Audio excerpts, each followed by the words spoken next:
정치 오늘 시작하겠습니다. 국민의힘 최용도 의원, 더불어민주당 양이원영 의원 자리에 있습니다. 어서 오십시오. 네, 안녕하세요. 안녕하십니까. 네.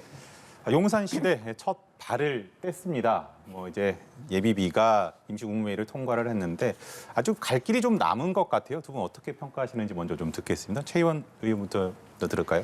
네, 이게 지금 ICBM 위기도 있고 해서 문재인 대통령도 걱정하시다시피 굉장히 걱정입니다. 바로 그런 이유 때문에 사실 합참의 작전 능량들, 정보 자산들이 다 모여 있는 용산이 더 긴급한 사안으로 오히려 더 강점이 있다고 할 것인데요. 어쨌거나 지금 현 정부가 예비비 편성을 늦추는 바람에 제시간 가기는 어렵게 되었습니다.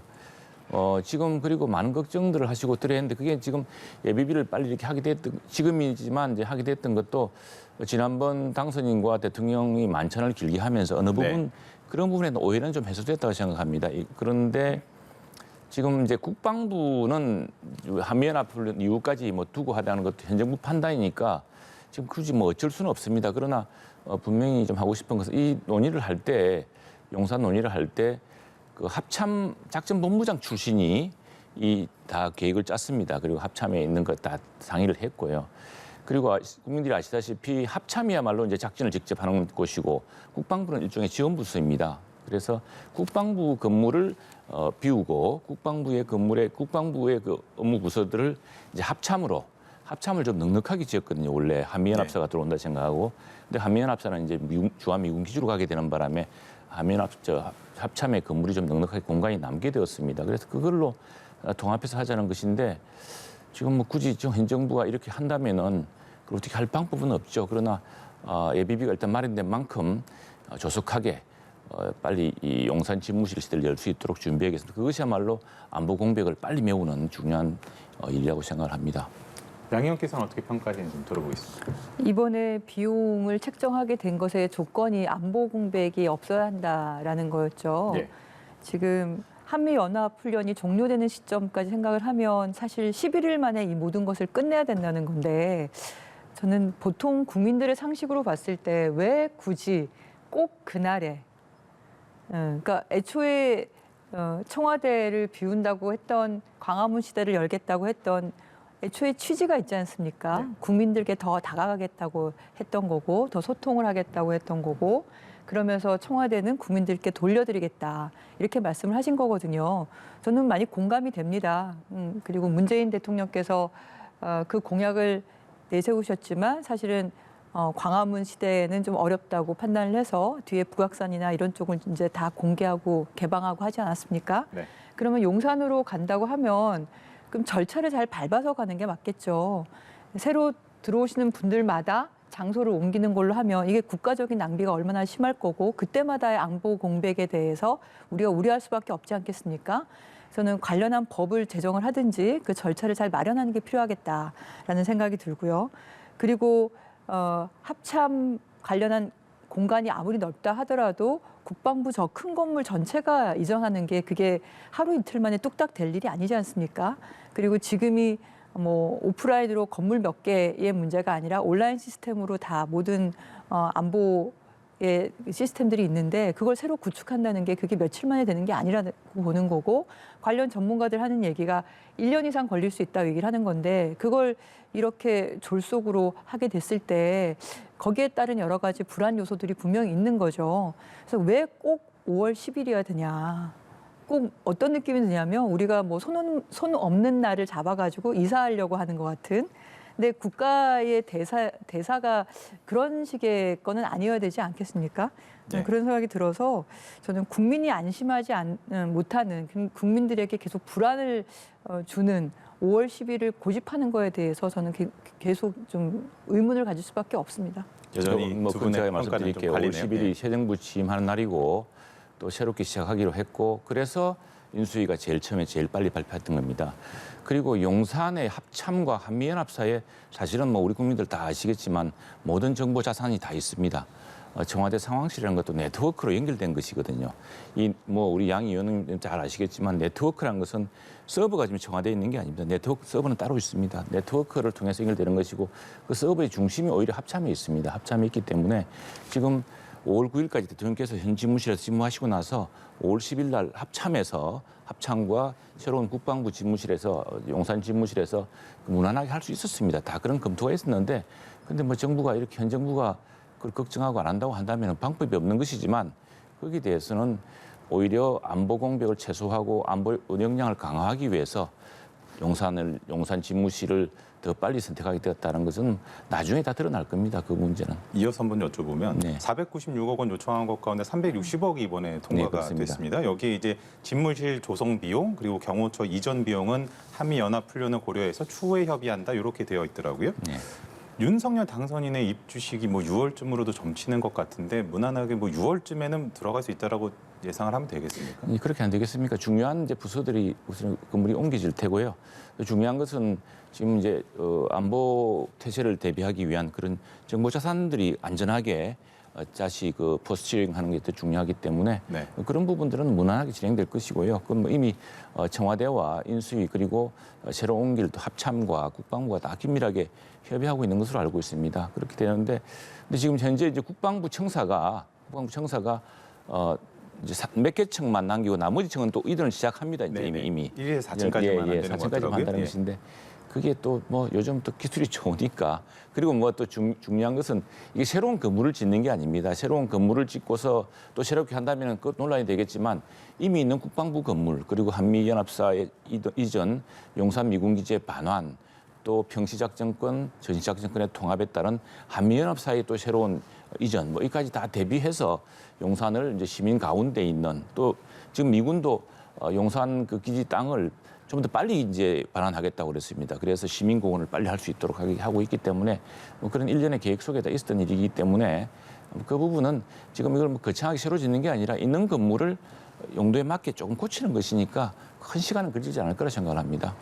민주당 내부에서는 계속해서 이제 뭐 우려의 목소리가 계속 있는 것 같기는 한데 6월에 입주를 하게 돼도 좀 서두른다라고 평가를 하시나요?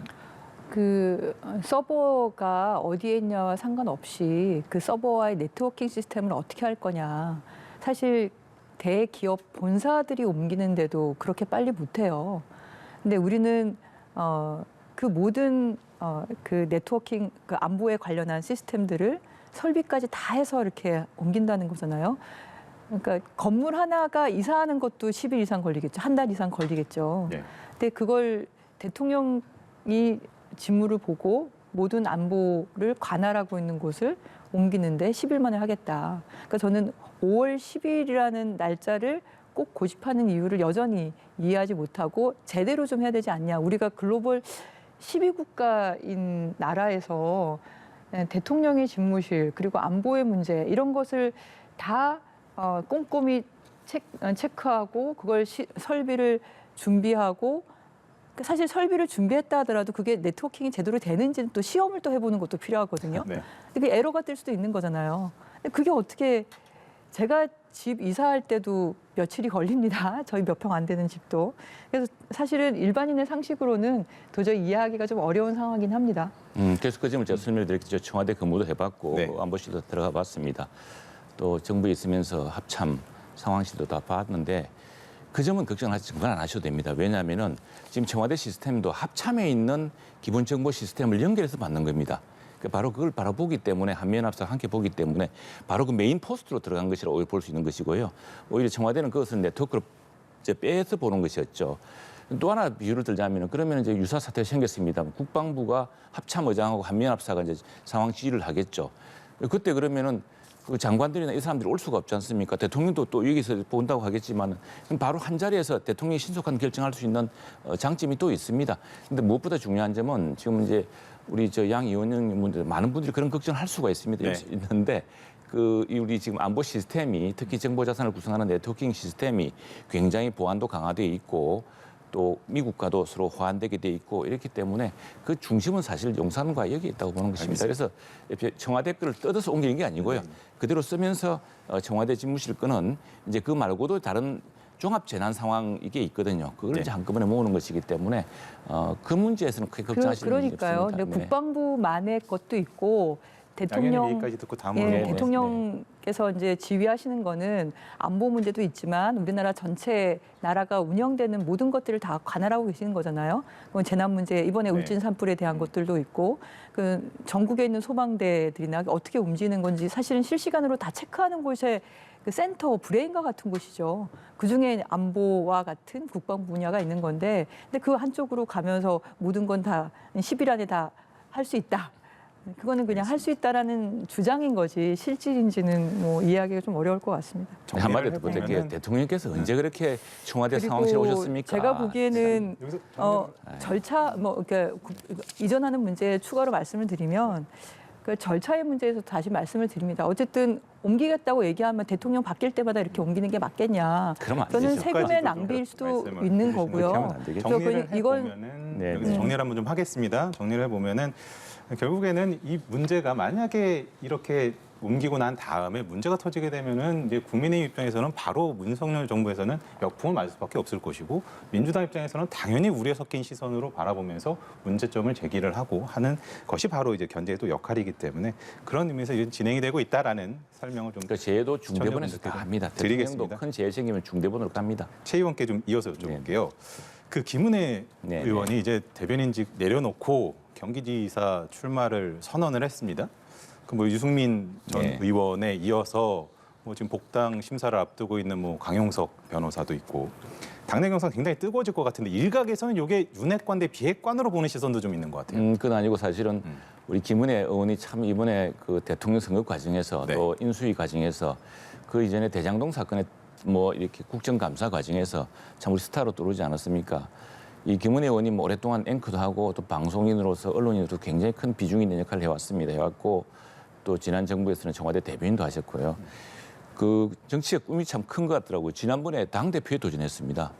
당대표에 도전했고 그렇죠. 특히 이번에 경기도 사태를 겪으면서 대장동 사태를 겪으면서 직접 이제 또 지역구도 분당이고 해서 주변에서 권유도 있었겠지만 본인의 결심이 크죠. 저게 큰 이제 도전인데 그 의외로 지금 그래서 오히려 민주당이나 다른 분들도 오히려 지금 만일 유승민 의원만 나갔다면은 이게 크게 관심을 못 일으켰을 만한 문제가 굉장히 그 큰 그 국민적 관심, 경기도민의 관심을 많이 모으게 되었습니다. 그런 의미에서 상당히 흥행적인 측면에서 우리는 굉장히 기대할 만하고 또 본인도 지금 여성 정치인으로서 오히려 영국 같은 경우 마가렛 대처라든가 독일 같은 경우는 또 메르켈 우리 양희 의원님 잘 아시겠습니다만 메르켈 총리 같은 분이 있지 않습니까? 정말 여성 정치인으로서 철의 여인이 되겠다라는 이 공약한 것도 그러니까요. 우리 당으로서 보자면은 굉장히 크게 고마운 일이죠. 양 의원께서 보시기에는 이렇게 인수위에 들렀다가 이제 지방선거를 나가는 것에 대해서는 예상도 하긴 했습니다만 어떻게 좀 평가를 하세요? 네, 뭐 나름대로 그런 코스를 밟으신 게 아닌가 그렇게 미뤄 짐작을 하게 되는 거죠. 근데 저는 이거는 뭐 국민의힘의 내부의 얘기니까 제가 뭐 가타부타 얘기할 거는 아닌 것 같고요. 다만 아까 그 이전 건에 대해서 추가 질의가 이제 생략이 돼서 제가 하나만 더 말씀을 좀 드리면 사실은 도시계획적인 측면에서도 분명히 좀 봐야 됩니다. 그러니까 저는 절차 얘기를 말씀을 드렸고 안보 공백 문제를 말씀을 드렸는데 세 번째는 이번에 대통령 집무실이 옮겨지게 되면 반경 100m를 집회 금지 구역으로 설정하겠다고 그 검토를 하고 있다고 얘기하는 거잖아요. 그리고 지금 그 인근이 개발 제한 구역이라고 얘기하기도 좀 어려운 상태였기 때문에 추가로 제한이 될 수밖에 없고 더 나아가서 우리가 드론 택시를 얘기를 하는데 여기를 둘러서 가야 돼요. U자로. 그러니까 이 중심에 딱 자리 잡고 있으면서 여러 가지 제한들을 하는 형태로 되면서 도시계획이라든가 주민들 불편이라든가 이런 게 다 종합적으로 어쨌든 잘 검토가 돼야 됩니다. 저는 세계 12국가의 대통령 집무실을 옮기는 걸 10일 만에 하겠다. 그걸 할 수 있다. 이 건에 대해서 알겠습니다. 계속 좀 국민들의 우려를 전달하는 바입니다. 주제가 다시 앞으로 가는데 한번 좀 들을까요? 여기까지 혹시 답변하실 거예요? 뭐 그런 걱정을 최소화하려고 노력하고 있고 그런 걸 다 검토를 했겠죠. 그리고 또 용산이라는 것이 사실은 이제 이번에 처음 개방되는 거 아니겠습니까? 그전에는 거기도 미군 기지가 되어서 지난 70년 동안 시민들이 접근이 안 되던 곳이었습니다. 이제 그걸 대통령이 쓰면서도 백악관도 사실은 그리고 워싱턴 DC 제일 중앙에 있죠. 제일 중앙에 있고. 그런데 지금 광화문 시대가 이제 어려웠던 게 바로 우리 양 의원님 말씀하신 그 대목입니다. 그래서 그 광화문으로 오면 정말 그 문제가 복잡해지게 져서 그나마 좀 그동안 규제도 있고 또 일정한 그 컴파운드가 있는 용산이 오히려 여러 면으로 낫겠다 해서 이제 그렇게 옮긴 것이고요. 그런 문제는 정말 도시계획 측면에서 잘 살펴봐야겠죠. 그리고 집회금지구역 이거는 뭐 경찰에서나 또는 집시법의 그 근거에 따라서 그렇죠. 법 판단해야 근거에 되는 따라서 문제. 예, 예. 하는 지금 현재 국회의사당이라든가 이런 법원이나 대법재판소도 얼마 그 근접해서 하면 업무를 못하기 때문에 그런 정도의 그 거리를 두는데 그런 정도에서 아주 합리적으로 그리고 또 시민들이 용산 공원에서 이제 집무실을 볼 수 있는 구조이기 때문에 뭐 여러 형식으로 그건 다 합리적인 결정이 이루어질 거라 봅니다. 여기까지 듣고 그럼 양이원영 의원께 좀 이어서 민주당 얘기도 한번 좀 네. 질문을 드리겠습니다. 최재성 전 정무수석이 이제 정계 은퇴를 선언을 했습니다. 뭐 86 용태론이 뭐 다시 힘을 받게 되지 않겠느냐 이런 관측들이 좀 나오는데 송영길 전 대표 입장에서는 상당히 부담스러울 것이다라는 전망들도 있는 것 같아요. 저는 그 86 운동권 세대 이런 표현들이 하나의 프레임 같은 생각이 좀 들어요. 예. 그러니까 그 시대를 아프게 사는 사람들이죠.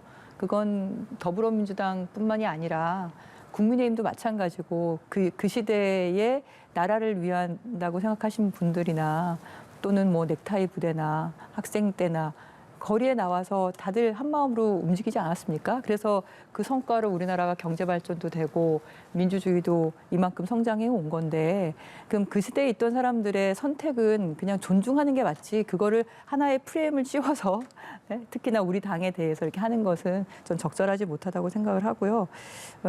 각자 역할들을 많이 해오셨고 어떤 한계를 느끼신 분들이 있고 아니면 새로운 희망과 발판을 잡으시려고 하는 분들이 좀 역할은 좀 다를 거라 생각을 합니다. 그걸 한 묶음으로 얘기할 거는 저는 아니지 않을까 생각이 들고 결국 중요한 거는 저희 당으로 치면 당원들의 선택 그리고 더 나아가서는 국민들의 선택이 훨씬 더 중요한 거겠죠. 알겠습니다. 최 의원께서는 혹시 어떻게 보셨습니까? 최근에 그 우리 학계에서 또 사회학계라든가 이런 학계에서는 불평등의 세대 불평등에는 큰 화두가 되어 있습니다. 이게 이제 지금 뭐 그러다 보니까 이제 86 정치인 사실 저희 세대는 참 운이 좋았습니다.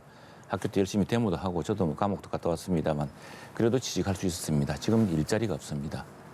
일자리도 없고 새로운 청년 일자리도 생기지도 않고 있고 그리고 마침 또 양김 김대중 대통령, 김영삼 대통령이 이른바 젊은 피 수혈 경쟁으로 제 친구들이 몽땅 다 그 시절에 정치권에 진입해서 지금 5선, 6선 이렇게 하고 있습니다. 하고 있는데 우리는 참 운이 좋았던 세대입니다. 그러나 우리 젊은 세대들 특히 20대, 30대는 대비하자면 참 기회가 적어졌습니다. 그래서 이제 그런 자성들이 우리 민주당 내에 있는 우리 같은 세대들한테도 일어나고 있는 것 같고 저희 당도 마찬가지고요. 그래서 어떻게 이 젊은 세대에게 우리가 70년대, 80년대 성장도 하고 민주화도 이루었던 그런 역동적인 기회를 이 젊은 세대도 누리게 할 수 있을 것인가 하는 그런 고민들이 비단 이것뿐 아니라 전반적으로 지금 또 하나의 문제는 또 고용 구조입니다. 이게 노사정 타협을 다시 해야 되는데 그런 문제까지 해서 큰 이제 고민이 이제 실타래가 이제 풀리기 시작했다 생각합니다. 제가 질문을 너무 편협하게 드렸다는 아닙니다. 생각이 아닙니다. 좀 기절해 주는데 혹시 마지막으로 보태실 말씀 있으면 좀 듣고 마무리하겠습니다. 지금이 위기의 시대라고 얘기를 하는데 결국은 기회가 너무 작잖아요. 네. 너무나 작은 파이가 있다 보니까 우리 때는 사실 웬만큼 대학교 나오면 취직하는 게 그렇게 어려운 일이 아니었어요. 정규직, 비정규직에 대한 그런 논란도 그렇죠, 없었고. 없었죠. 네. 그랬는데 그러니까 사실은 그런 뭐 사회적인 문제에 대해서 관심도 가지고 그런 운동도 하고 그랬던 거 아니겠습니까? 근데 지금의 젊은이들은 너무나 빡빡한 경쟁 속에서 그리고 사회로 나갈 때도 보장도 받지도 못하고 자산도 불평등 속에서 힘들어하고 정치도 그런 거 아니냐. 네. 그래서 그런 기회를 줘야 된다는 걸 저는 전적으로 동의하고요. 그래서 저희도 당에서 청년과 여성 할당을 기본 보장하는 형태로 기회의 문을 최대한 열어보려고 노력을 하고 있습니다. 두 분이 결국에는 네네. 정치권의 핵심 숙제에 대해서 다 말씀을 해주셨기 때문에 이렇게 정리를 하도록 하겠습니다. 두 분 오늘 수고하셨습니다. 네, 감사합니다.